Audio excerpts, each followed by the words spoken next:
रक्षा मंत्री श्री राजनाथ सिंह जी, हरियाणा के बहुत ही कर्मठ प्रदेश अध्यक्ष ओमप्रकाश धनखड़ जी, मेरे साथी मंत्री कंवरपाल जी, घनश्याम जी, असीम जी, मंच पर उपस्थित सभी पदाधिकारीगण तथा गौरव रैली में आए आप सब भाइयों और बहनों, आज यहाँ पर मोदी जी के भारतीय जनता पार्टी के 9 साल पूरे होने पर गौरव रैली का आयोजन किया जा रहा है। ये जो 9 साल रहे हैं, ये एक स्वर्णिम युग है। इस युग में हर क्षेत्र में, चाहे वो कोई भी क्षेत्र हो, शिक्षा का हो, किसानी का हो, रक्षा उपकरण बनाने का हो, शिक्षा का हो, हर क्षेत्र में विकास का हो, सड़कें बनाने का हो, ज़्यादा हवाई अड्डे बनाने का हो, हर क्षेत्र में भारतीय जनता पार्टी, हर क्षेत्र में हिंदुस्तान ने बहुत तरक्की की है। इसके साथ साथ प्रधानमंत्री नरेंद्र मोदी जी ने भारत का नाम सारे विश्व में भी आसमान की ऊंचाइयों तक पहुंचाया है। आज सारे विश्व के नेता मोदी जी का सम्मान करते हैं, वास्तव में हिंदुस्तानियों का सम्मान करते हैं। आज पीछे जब अमेरिका के राष्ट्रपति हिंदुस्तान आए थे तो उन्होंने मोदी जी को कहा कि आपकी पॉपुलैरिटी इतनी है कि जो आपका बोझ है उसमें आने के लिए मुझसे बहुत लोग रिक्वेस्ट कर रहे हैं और मेरा तो दिल करता है आपके ऑटोग्राफ लेने के लिए। हमारे प्रधानमंत्री जी के ऑटोग्राफ लेने के लिए अमेरिका के राष्ट्रपति का दिल करता है। जब प्रधानमंत्री मोदी जी ऑस्ट्रेलिया गए तो ऑस्ट्रेलिया के प्रधानमंत्री ने कहा, Modi ji you are the boss, आप बॉस हैं। और जब पपुआ न्यू गिनी में गए तो वहाँ के प्रधानमंत्री ने मोदी जी के पांव छू दिए। आज तक इतिहास में किसी भी राष्ट्राध्यक्ष को किसी दूसरे राष्ट्र के प्रधानमंत्री या राष्ट्राध्यक्ष के पांव छूते हुए नहीं देखा।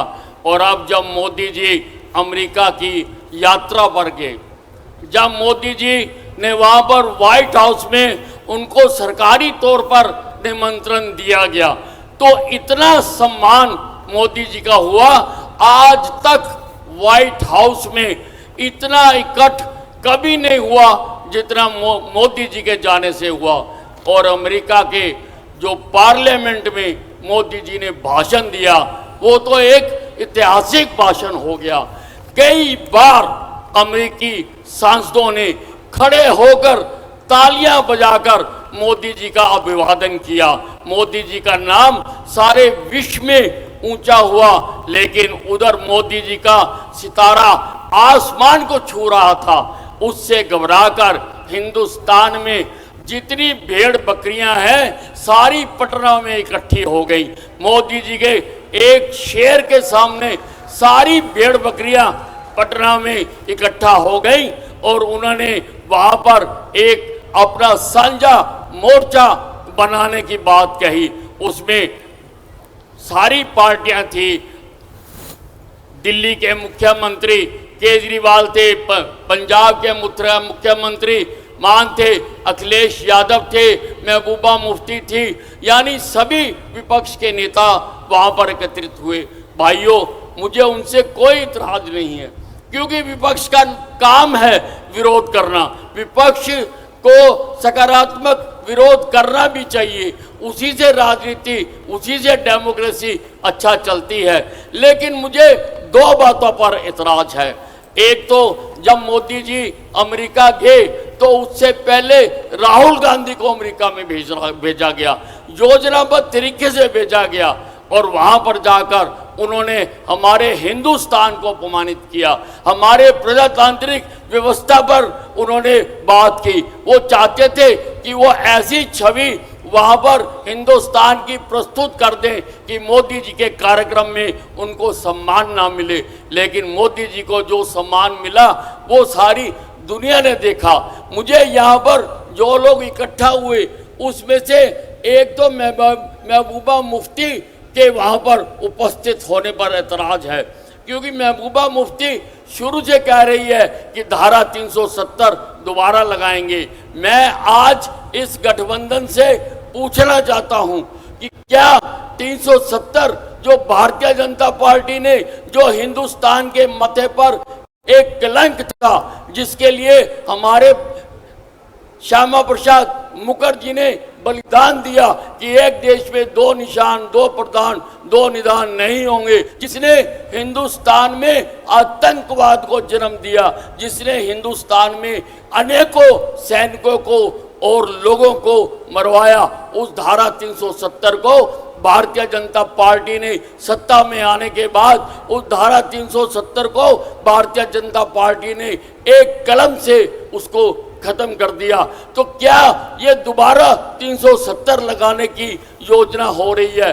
भाइयों, मैं आपसे पूछना चाहता हूं कि जिस पार्टी ने हिंदुस्तान के माथे से इस कलंक को मिटाया, इस देश पर उसकी सरकार आनी चाहिए। जहां जो धारा 370 को दोबारा लगाने के लिए षड्यंत्र रच रहे हैं, क्या कोई व्यक्ति, क्या कोई स्वाभिमानी व्यक्ति, क्या कोई हिंदुस्तान का एक भी आदमी उनको वोट देगा?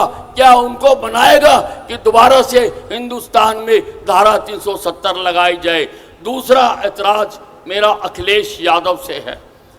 सबको याद है कि राम जन्मभूमि के लिए हमने कितने संघर्ष करे, हिंदुस्तान में कितने लोगों ने जवान गवाई, और यहाँ पर भी दोबारा राम मंदिर बने उसके लिए भारतीय जनता पार्टी ने भी आंदोलन किया था। और सबको याद है कि किस प्रकार से अखिलेश यादव के पिताजी मुलायम यादव ने वहां पर अड़चनें डाली थी, किस प्रकार से गोली चलाई थी, किस प्रकार से लाठी चलाई थी। वो नहीं चाहते थे कि राम मंदिर यहाँ दोबारा बने, लेकिन क्योंकि भारतीय जनता पार्टी जो कहती है वो करके दिखाती है। भारतीय जनता पार्टी ने सत्ता में आने से पूर्व कहा था कि हम धारा 370 खत्म करेंगे, करके दिखाया। भारतीय जनता पार्टी ने कहा था कि हम राम मंदिर का निर्माण करेंगे, और राम मंदिर का निर्माण किया जा रहा है, जल्दी ही उसका दरवाजे खुलने वाले हैं। तो क्या ये मुलायम सिंह यादव का पुत्र दोबारा वहां पर रोक लगाएगा? क्या लोगों को राम मंदिर जाने में रोकेगा? क्या दोबारा लोगों के रास्ते में अड़चनें डाली जाएंगी? भाई और बहनों, बहुत सोचने का समय है। हर तरह से मोदी जी ने, भारतीय जनता पार्टी की सरकार ने हर तरह से गरीब आदमी का आयुष्मान कार्ड बना के दिए, हर महिला के घर में चूल्हा दिया, किसानों को 2000 रुपये के हिसाब से 3 किस्तें दी। हर तरह से भारतीय जनता पार्टी ने इस देश का काम किया।